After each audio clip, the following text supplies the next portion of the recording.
L-estensjoni tas-sistema ta' monitoraġġ għal pazjenti tad-dijabete li għandhom bejn 17 u l-21 sena biex jagħmlu monitoraġġ tat-zokkor fid-demm hija waħda rivoluzzjonarja.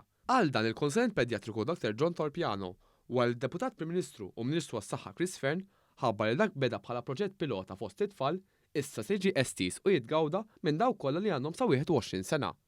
L-estensjoni ta' din is-sistema ta' monitoraġġ hija waħda mill-proposti li ġew imħabbra fil-kampanja elettorali u li fija ntqal li din is-sistema se ngħataw ukoll lill-pazjenti tad-dijabete li għandhom sa 35 sena u eventwalment lill-pazjenti kollha bid-dijabete ta' tip wieħed.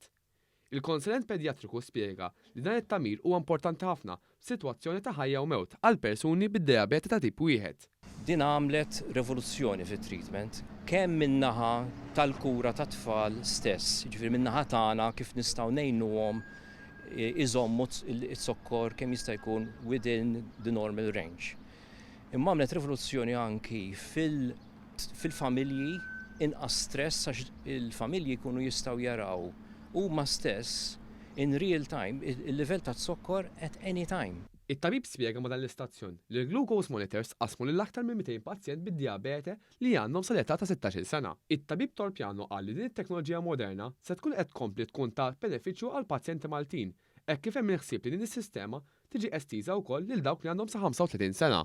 Kien hemm dawk in-nies li ma kinux familjari magħha, ma kinux qaraw fuqha fil-bidu bħal kull ħaġa ġdida kienu forsi ftit ma kinux jafu għal xi ma deħlin, issa li qed jużawha qed jgħidulna ma nafux kif konna nagħmlu mingħajrha qabel, anki aħna bħala tobba u nurses l-istess ħaġa qed ngħidu.